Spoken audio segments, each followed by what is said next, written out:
धनबाद में तेजी से उभरते नए चेहरों का मकड़ जाल, किसके सिर सजेगा ताज। दावेदारों की फेहरिस्त से जूझ रही हैं सभी राजनीतिक पार्टियां। कोयला राजधानी में आम मतदाताओं में पसरी है खामोश।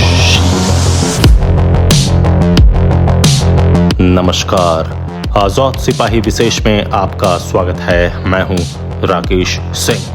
भागवत गीता के तृतीय अध्याय श्लोक 21 में कहा गया है कि श्रेष्ठ पुरुष जो आचरण यानी जो काम करते हैं, दूसरे मनुष्य आम इंसान भी वैसा ही आचरण वैसा ही काम करते हैं। श्रेष्ठ पुरुष जो प्रमाण या उदाहरण प्रस्तुत करते हैं, समस्त मानव समुदाय उसी का अनुसरण करने में लग जाते हैं। श्री कृष्ण सिर्फ कर्म करने की प्रेरणा देते हैं, इसलिए मानव को केवल और केवल कर्म में लीन रहना चाहिए, जिससे वह श्रेष्ठ पुरुष का उदाहरण प्रस्तुत करे ताकि मानव उसी का अनुसरण करने लगे।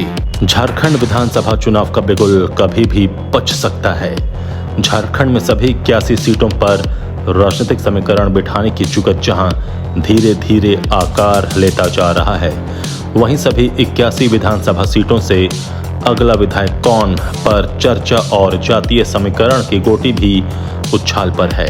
राजनीतिक दलों के कर्णधार पर सीटों पर भावी विधायक की दावेदारी पुख्ता के लिए जिला स्तरीय, मंडल स्तरीय, बूथ स्तरीय दावेदारों के नाम मांगे जा रहे हैं ताकि प्रदेश संगठन इस पर विचार करे।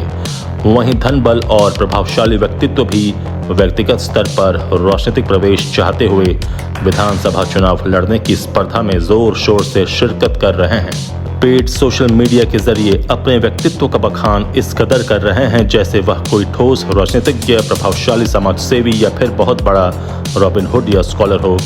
लेकिन झारखंड की जनता का मूड इस बार कुछ अलग चाह रहा है। बीते लोकसभा चुनाव के दरमियान झारखंड की जनता ने संकेत दे दिए हैं कि वे कर्म की कसौटी पर परखेंगे तभी अपना मत देंगे। झारखंड विधानसभा चुनाव 2024 में भी जनता उन्हीं को वोट करने का मन बनाया है जो उनकी कसौटी पर खड़ा हो। ऐसे में राजनीतिक दलों के सामने विधानसभा सीटों पर प्रत्याशी का चयन भी चुनौती से भरा है।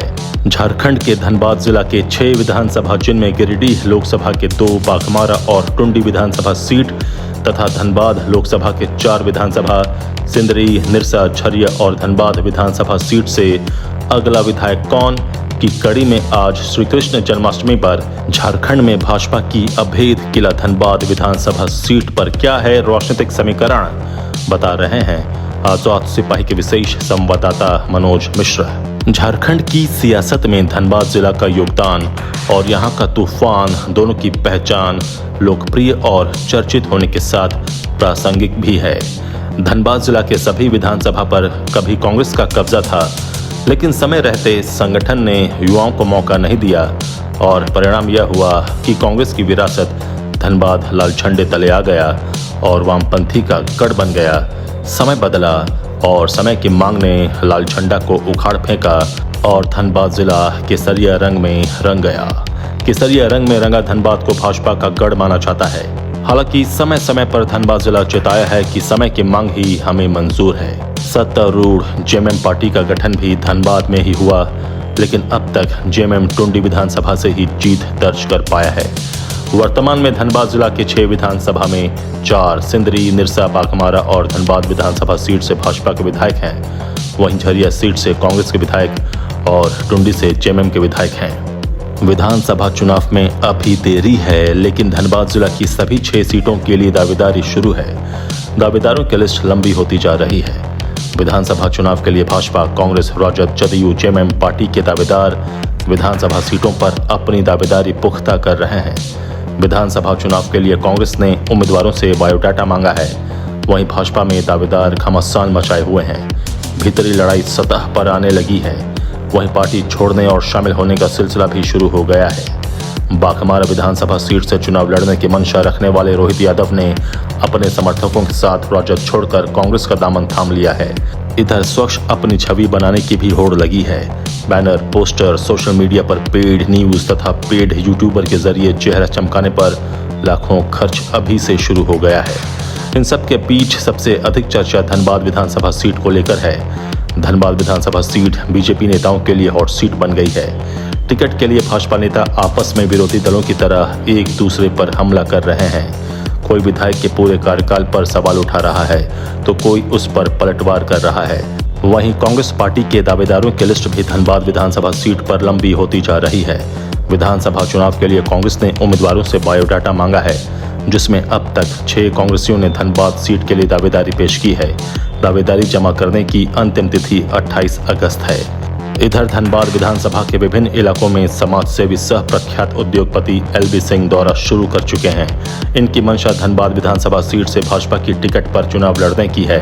इसके लिए LB सिंह अब वर्तमान भाजपा विधायक राज सिन्हा को सीधे जुबानी हमले से टारगेट भी कर रहे हैं। वहीं जनता के बीच जाकर उनकी समस्याओं को सुनने और उसके निदान की भी बात कर रहे हैं। यहाँ बता दें कि धनबाद कोलांचल क्षेत्र में अपने व्यवसाय के लिए पहचान रखने वाले रसूखदार LB सिंह पहले कभी भी जनता के बीच नहीं गए। इनकी BCCL में आउटसोर्सिंग के जरिए कोयला उत्खनन का कार्य चलता है। आउटसोर्सिंग स्थल के आसपास बसी आबादी के साथ अक्सर विवाद होता रहा है। ग्रामीणों और इनकी कंपनी के बीच उपजे विवादों और मारपीट को बयां नहीं किया जा सकता। धनबाद सीट के दावेदारी में एक ऐसे भी दावेदार हैं जो सालों तक कांग्रेस के प्रदेश स्तर पर जिम्मेदारी निभाई, लेकिन विधानसभा चुनाव से ठीक पहले अपनी अलग पहचान बनाने में जुटे हुए हैं। हालांकि इनकी पहचान अपनी गली तक सीमित है। वहीं धनबाद सीट से एक अस्पताल निदेशक भी भाग्य आजमाने के लिए जद्दोजहद कर रहे हैं। हालांकि इनकी आलोचनाओं का बाजार सबसे अधिक गर्म है। लोग यहां तक कह रहे हैं कि मुर्दे तक से पैसा उगाही करने वाला यह इंसान जनता का क्या भला करेगा। इधर झारखंडी भाषा खतियान संघर्ष समिति ने राज्य की करीब 50 से अधिक विधानसभा सीटों पर प्रत्याशी मैदान में उतारने का ऐलान कर दिया है। इसका प्रभाव धनबाद जिला के सभी 6 विधानसभा सीटों पर पड़ेगा। धनबाद विधानसभा सीट भी अछूता नहीं है। दावेदारों का टारगेट JBKSS पार्टी भी है। सफेद पोश दावेदार इस फिराक में हैं कि उन्हें यदि भाजपा या कांग्रेस से टिकट नहीं मिली तो JBKSS पार्टी में शामिल होकर चुनाव लड़ेंगे। ज्ञात हो कि जयराम महतो ने बीते दिनों घोषणा करते हुए कहा था कि सिंदरी टुंडी बागमारा में उनके पार्टी का जनादेश है, वहां प्रत्याशी देंगे और धनबाद सीट पर जनाधार कम है, लेकिन यहां भी प्रत्याशी देंगे और जो चेहरा सामने आएगा वह चौंकाने वाला होगा। यही वजह है कि सफेद पोश धनबाद सीट के दावेदार अभी अपना पत्ता नहीं खोल रहे हैं और समय की ताक में हैं। इधर जदयू भी जिन 3 सीटों पर दावेदारी पेश कर रहा है उनमें टुंडी, झरिया और धनबाद शामिल है। भाजपा विधायक राज सिन्हा के सामने चुनौतियों का अंबार। भाजपा से तीसरी बार धनबाद सीट से विधायक बनने का सपना ही नहीं, हकीकत बुनने की दिशा में प्रयास कर रहे धनबाद के निवर्तमान भाजपा विधायक राज सिन्हा के लिए विधानसभा चुनाव 2024 से ठीक पहले चुनौतियों का अंबार खड़ा है। भाजपा कार्यकर्ताओं के निशाने पर है। संगठन के भीतर खास से विधायक राज सिन्हा के खिलाफ प्रदेश स्तरीय नेता की उपस्थिति में 2 बार मुर्दाबाद के नारे लगे, हटाओ भाजपा बचाओ का आवाज बुलंद किया गया। वहीं LB सिंह अब विधायक राज सिन्हा को सीधे जुबानी हमले से टारगेट भी कर रहे हैं। विधायक राज सिन्हा और LB सिंह के बीच जुबानी हमला शुरू हो गया है।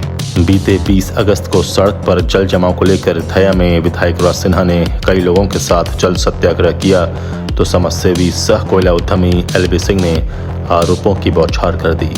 LB सिंह ने निकम्मा जनसेवक करार देते हुए कहा कि वे 10 साल विधायक रहे, अगर काम किया गया होता तो जल सत्याग्रह करने की नौबत नहीं आती।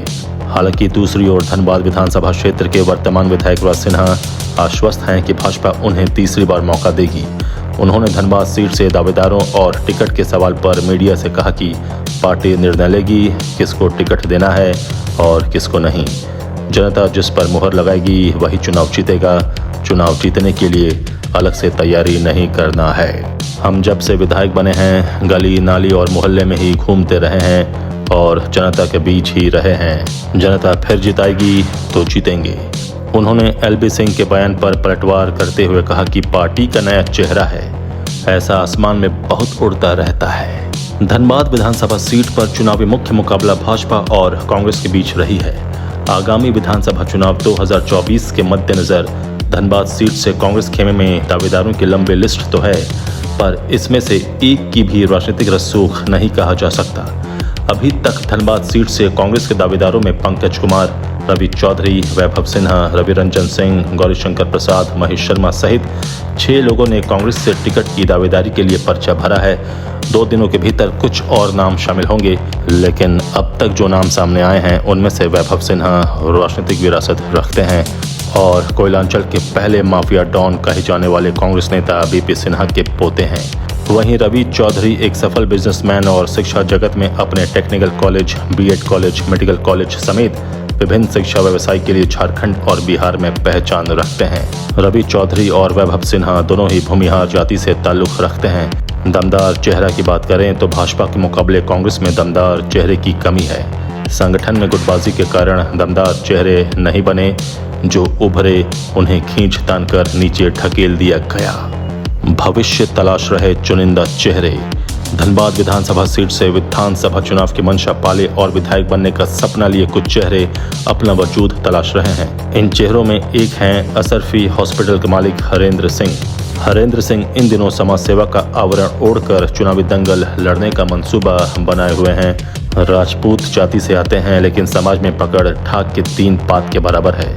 गरीब और मध्य वर्ग के लोग हरेंद्र सिंह को अस्पताल मालिक के तौर पर जानते पहचानते हैं, पर समाजसेवी नहीं मानते। धनबल का जबरदस्त उपयोग कर विधायक बनने के लिए प्रयास शुरू कर दिया है। सोशल मीडिया पेड न्यूज को हथियार बनाकर छवि सुधारने की कोशिश जारी है। देखा जाए तो हरेंद्र सिंह की पहचान बड़े घरानों के बीच ही सीमित है। आम लोग इन्हें नहीं के बराबर जानते हैं। बड़े अस्पताल के संचालक होने के कारण उनका नेटवर्क सिर्फ बड़े लोगों के बीच ही सीमित है। भाजपा के एक राष्ट्र नेता से नजदीकी संपर्क है, लेकिन जीत दिलाने के नाकाफी है। राजनीति की दुनिया के नए खिलाड़ी हैं, संगठन का अनुभव नहीं है। इनके अलावा प्रशांत सिंह, अमरीश सिंह, रणजीत सिंह, विनय सिंह आदि नाम भी भाजपा से टिकट के दावेदारों के लिस्ट में शामिल हैं। ये सभी चेहरे भाजपा संगठन से जुड़े चेहरे हैं। इन सभी चेहरों के नज़र में संगठन सर्वोपरि है। भाजपा संगठन के प्रति निष्ठा रखते हैं और उम्मीद है कि भाजपा आलाकमान इन पर भरोसा जताएगी। इन नामों में अमरीश सिंह भाजपा की राजनीति में पिछले 10 वर्षों से सक्रिय हैं। लोकसभा चुनाव 2019 और 2024 दोनों में भाजपा के प्रत्याशी के साथ काफी सक्रिय रहे हैं। भाजपा के एक राष्ट्र नेता के करीबी हैं, वहीं वर्तमान सांसद ढुल्लू महतो के भी नजदीकी हैं। खुद की बड़े नेता के रूप में जनता के बीच अभी तक मजबूत पकड़ नहीं बना सके हैं। हाल के दिनों में कार्यक्रमों में सक्रियता बढ़ी है। सोशल मीडिया पर सालों से काफ़ी एक्टिव रहते हैं। वहीं प्रशांत सिंह धनबाद के पूर्व सांसद पशुपतिनाथ सिंह के पुत्र हैं। झारखंड हाई कोर्ट के अधिवक्ता हैं। बार काउंसिल ऑफ इंडिया के सदस्य भी हैं। बार काउंसिल के सदस्य के रूप में तो सक्रिय रहे हैं, लेकिन कोयलांचल में भाजपा की राजनीति में सक्रियता नहीं के बराबर है। वर्तमान सांसद ढुल्लू महतो से भी बेहतर संबंध नहीं है। हालांकि साल 2019 में लोकसभा चुनाव के दौरान से प्रशांत सिंह का नाम धनबाद विधानसभा सीट से चुनाव लड़ने को लेकर चर्चा में रहा है। इधर रणजीत सिंह की बात करें तो वे भाजपा के उभरते नेता हैं। ज़्यादातर इलाकों में उन्होंने काफ़ी बेहतर काम किया है। जिला से लेकर प्रदेश के नेताओं से बेहतर संबंध हैं। वह पार्टी के कार्यक्रमों में बढ़ चढ़ कर हिस्सा भी लेते हैं। उनमें मुद्दों की समझ भी है, युवा हैं और जमीन पर भी काम करते रहते हैं। प्रदेश भाजपा की राजनीति में तेजी से उभरे विनय सिंह का नाम भी चर्चा में है। झारखंड भाजपा के प्रवक्ता हैं। श्यामा प्रसाद मुखर्जी रिसर्च फाउंडेशन से भी जुड़े हैं और अच्छे वक्ता हैं। भाजपा के बड़े नेताओं से बेहतर संबंध है। हालांकि धनबाद विधानसभा क्षेत्र में सक्रियता नहीं के बराबर है। टिकट हासिल करने और चुनाव जीतने के लिए काफ़ी संघर्ष करने की ज़रूरत है। चुनाव जीतने के लिए आम लोगों के बीच पहचान बनानी पड़ती है और जनता का भरोसा जीतना पड़ता है। भाजपा के वरिष्ठ नेता धनबाद के मेयर चंद्रशेखर अग्रवाल पहचान के मोहताज नहीं हैं। उनकी राजनीतिक छवि और मेयरों के तौर पर किए गए धनबाद के विकास कार्यों की सराहना सभी करते हैं। सूत्र बताते हैं कि चंद्रशेखर अग्रवाल ने फैसला किया है कि भाजपा धन बल पर यदि धनबाद विधानसभा सीट पर किसी को टिकट देती है तो वे इसका विरोध करेंगे और निर्दलीय चुनाव लड़ेंगे। अनुपमा की धनबाद पर नजर तो गुड्डू की चर्चा। धनबाद सीट से कांग्रेस के टिकट से कांग्रेस नेता धनबाद लोकसभा की प्रत्याशी रही अनुपमा सिंह की दावेदारी की भी चर्चा है। लोकसभा चुनाव हारने के बाद से ही संकेत दिए गए कि अनुपमा सिंह धनबाद विधानसभा सीट से आगामी विधानसभा चुनाव लड़ सकती हैं। लोकसभा चुनाव के बाद से ही अनुपमा सिंह धनबाद जिला में जमी हुई हैं। यहां अनुपमा इंटेक्स संगठन को मजबूती देते हुए धनबाद जिला की जनता से संवाद बना रही हैं। अटकलें हैं कि अनुपमा सिंह धनबाद विधानसभा सीट से चुनाव लड़ सकती हैं। बता दें कि अनुपमा सिंह के पति अनूप सिंह उर्फ कुमार जयमंगल झारखंड के बेरमो से कांग्रेस के विधायक हैं और वे इस बार भी बेरमो से चुनावी मैदान में होंगे। इधर कांग्रेस की छरिया विधायक पूर्णिमा नीरज सिंह के देवर रघुकुल के अभिषेक सिंह उर्फ गुड्डू का नाम धनबाद विधानसभा सीट से चुनाव लड़ने के लिस्ट में चर्चा में है। सूत्र बताते हैं कि कांग्रेस आलाकमान बीते लोकसभा चुनाव में ही अभिषेक सिंह पर दाव लगाना चाहती थी। कांग्रेस के सर्वेक्षण टीम ने अभिषेक सिंह के नाम पर एक सर्वे भी किया था, लेकिन रघुकुल परिवार से लोकसभा चुनाव न लड़ने का फैसला पर अभिषेक सिंह का नाम कांग्रेस सर्वेक्षण टीम ने पीछे खींच लिया। सूत्र बताते हैं कि पूर्व डिप्टी मेयर और कांग्रेस नेता दिवंगत नीरज सिंह के साथ परछाई की तरह गुड्डू जी उर्फ अभिषेक सिंह का नाम जोड़ा जाता था। अभिषेक सिंह की छवि साफ सुथरी रही है और नीरज सिंह के विचारों और संकल्प से पोषित रहा है। कांग्रेस से धनबाद विधानसभा सीट से गुड्डू जी उर्फ अभिषेक सिंह की दावेदारी भी पुख्ता बताया जा रहा है। इन सब के बीच धनबाद विधानसभा सीट की राजनीतिक गणित की बात करें तो धनबाद में करीब 4.4 लाख वोटर हैं। यहाँ नौकरी और व्यवसाय के लिए बिहार, पश्चिम बंगाल और उत्तर प्रदेश से आकर बसे 60 से 65% शहरी वोटर ही हमेशा प्रभावी होते हैं, जो जीत हार का फैसला करते हैं। आजाद सिपाही के विशेष में अभी इतना ही। आप हमारे इस YouTube चैनल को जरूर सब्सक्राइब करें और भी अधिक खबरों के लिए पढ़ते रहिए अपना लोकप्रिय दैनिक अखबार आजाद सिपाही। धन्यवाद।